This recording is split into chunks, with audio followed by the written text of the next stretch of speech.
भारत देख रहे हैं आप, मैं हूं आपके साथ सुरभि और रुख करते हैं बड़ी खबर की ओर। बड़ी खबर नेपाल से है, जहां नेपाल में जारी हिंसक प्रदर्शन के लिए चलते हुए इसका असर भारत की कई सीमाओं पर भी दिख रहा है, जैसे कि जिसमें बहराइच भी है। बहराइच एक बॉर्डर एरिया माना जाता है, जहां पर इसका असर देखने को मिल रहा है। लगातार आप जैसे कि जानते हैं कि नेपाल में जेंजीज का प्रदर्शन चल रहा है और वहां पर अब अंतिम सरकार की कवायद भी तेज हो गई है। सेना ने वहां पर मोर्चा संभाल लिया है। अगर मैं बात करूं और भी भारत में इसका किस तरह से असर देखा जा रहा है, जो इसकी कई आसपास की जो एरिया है, जो कहीं ना कहीं बॉर्डर एरिया माने जाते हैं, बहराइच भी उसमें से एक आता है। वहां पर सुरक्षा एजेंसियां अलर्ट मोड पर नजर आ रही है। सीएम योगी आदित्यनाथ ने भी अलर्ट घोषित कर दिया था। लगातार नंबर जारी किए जा रहे थे, हेल्पलाइन नंबर दिए जा रहे हैं। वहां पर पुलिस अपनी पूरी निगरानी बनाए हुए है। हमारे संवाददाता भी आपको सीधे बहराइच पर लेकर चलते हैं, जहां पर हमारे संवाददाता ग्राउंड जीरो पर मौजूद हैं। हम उनसे जानने का प्रयास करेंगे कि फिलहाल हालात किस तरह के बने हुए हैं।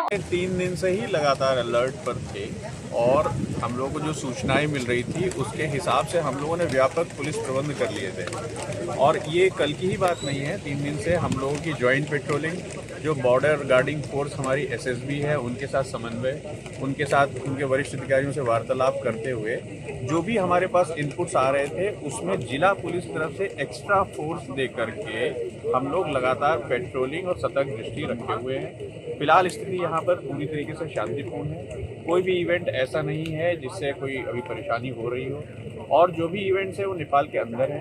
भारतीय नागरिक सुरक्षित हैं। जो यहाँ पर आ रहे हैं और भारत में प्रवेश करना चाह रहे हैं उनको हम तुरंत फैसिलिटेट कर रहे हैं। और हम लोग पूरी तरीके से चौकसी और विजिल और अलर्टनेस के साथ यहाँ पर बॉर्डर पर हमारी टीमें और एक्स्ट्रा फोर्स मौजूद है। यही नहीं, बहराइच ही नहीं, आसपास के भी जितने जनपद हैं उन सभी में भी यही स्थिति है। लगातार हमारे अधिकारी, वरिष्ठ अधिकारी, डीएमएसपी इस तरह के अधिकारी यहाँ पर मूवमेंट कर रहे हैं। हम लोगों ने भी स्थितियाँ देखी हैं, उन पर बात करी है, सब ठीक है। देखिए, इसमें ये कहना है कि लाल लश्कर के साथ या किसी पहले किसी पूर्वाग्रह के साथ आए हैं, ऐसा कहना उचित नहीं है। जी। यहाँ पर स्थितियाँ सीमा पर बिल्कुल सामान्य है और जो 3 सीमावर्ती जनपद हैं, बहराइच, श्रावस्ती और बलराम, इसमें स्थिति सामान्य है। और जो कि लोगों का आवागमन बॉर्डर के दोनों तरफ होता रहता है, कोई असामान्य घटनाक्रम तो नहीं हो रहा है।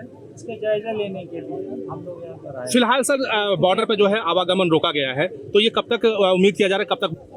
देखिए, इसके बारे में सशस्त्र सीमा बल के स्तर से अधिकृत जानकारी दी जा सकती है और वही लोगों से। ठीक है, thank you sir. Ground zero से हमारे साथ मौजूद है हमारे संवाददाता प्रभात कुमार पाठक। प्रभात, अभी किस तरह के हालात फिलहाल आप देख रहे हैं, जो वहां पर बॉर्डर एरिया पर देख रहे हैं?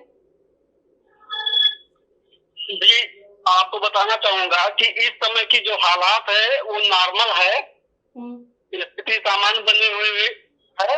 क्योंकि अगर कोई इंडिया का है, अगर वो नेपाल में है, तो वहां से अगर इंडिया आना चाह रहा है तो उसको आने दिया जा रहा है, और इधर से भी नेपाल जाने दिया जा रहा है। इस समय की स्थिति सामान्य बनी हुई है, उपद्रव भी कोई ऐसे नहीं कर रहा है। जी। तो देखिए, जिस तरह से प्रभात ये बताया जा रहा था कि सोशल मीडिया पोस्ट को लेकर भी कहीं ना कहीं मॉनिटरिंग देखी जा रही थी, आप इस तरह से क्या देख रहे हैं वहां पर, और सेना फिलहाल वहां पर किस तरह की चौकसी बरत रही है, क्या खास इंतजाम किए गए हैं?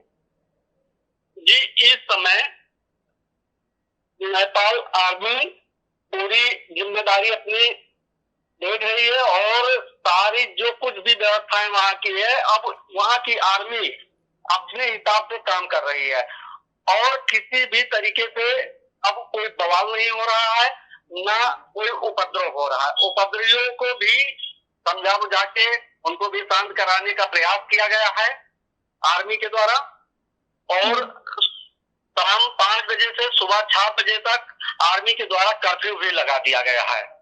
ठीक है प्रभात, देखिए जिस तरह से आप बता रहे हैं कि जो वहां से आने वाले हैं उनको आने दिया जा रहा है, और क्या उनको कोई खास ऐसी कोई सुरक्षा व्यवस्था उनके लिए देखी जा रही है जो वहां से आ रहे हैं? क्या उनकी कुछ तरह की चेकिंग की जा रही है? कुछ खास देखा जा रहा है इसको लेकर, जो वहां से यहाँ भारत आना चाह रहे हैं? ऐसा कुछ भी नहीं है। असल में उनको कोई समस्या नहीं हो रही है। जो चेक पोस्ट है उनपे उनकी चेकिंग होती है, इसके बाद में उनके डॉक्यूमेंट्स वगैरह देखे जाते हैं, इसके बाद में उनको जिधर से अगर इंडिया में नेपाल के लोग हैं तो उनको नेपाल भी जाने दिया जा रहा है, और अगर नेपाल में इंडिया के लोग हैं तो उनको यहाँ आने दिया जा रहा है।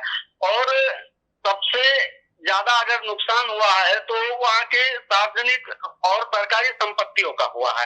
उपद्रवियों का और कोई मकसद नहीं था, केवल बेरोजगारी और वहाँ के सरकार को लेके भ्रष्टाचार जो है उसको लेके उपद्रव किया गया है। जी ठीक है, बहुत बहुत शुक्रिया प्रभात आपका तमाम जानकारियों के लिए। देखिए, जैसा कि आपने अभी देखा कि हमारे संवाददाता ग्राउंड जीरो पर मौजूद हैं, कि सीधी तस्वीर आप तक पहुंचाई गई है कि आखिर किस तरह से वहां पर अभी हालात बने हुए हैं, क्या कुछ वहां पर सुरक्षा व्यवस्थाएं की गई है, किस तरह से वहां पर सुरक्षा व्यवस्था में जो सैनिक वहां पर मौजूद हैं, क्या कुछ हो रहा है, जो आने वाले हैं उनके लिए क्या खास इंतजाम किए गए हैं, किस तरह से उनकी चेकिंग की जा रही है। फिलहाल बड़ी खबर यही है कि वहां पर अभी हालात सामान्य बताए जा रहे हैं। बॉर्डर पर इस तरह की कोई चीज नहीं देखी गई है जिसको लेकर डरा जा सके। फिलहाल हालात सामान्य बताए जा रहे हैं। नेपाल की बात करें तो वहां पर भी कुछ हद तक शुरुआत से लेकर आज की बात करें तो अभी हालात सामान्य है। अंतरिम सरकार की ओर वहां पर कदम बढ़ाए जा रहे हैं। सेना ने अपना मोर्चा संभाल लिया है।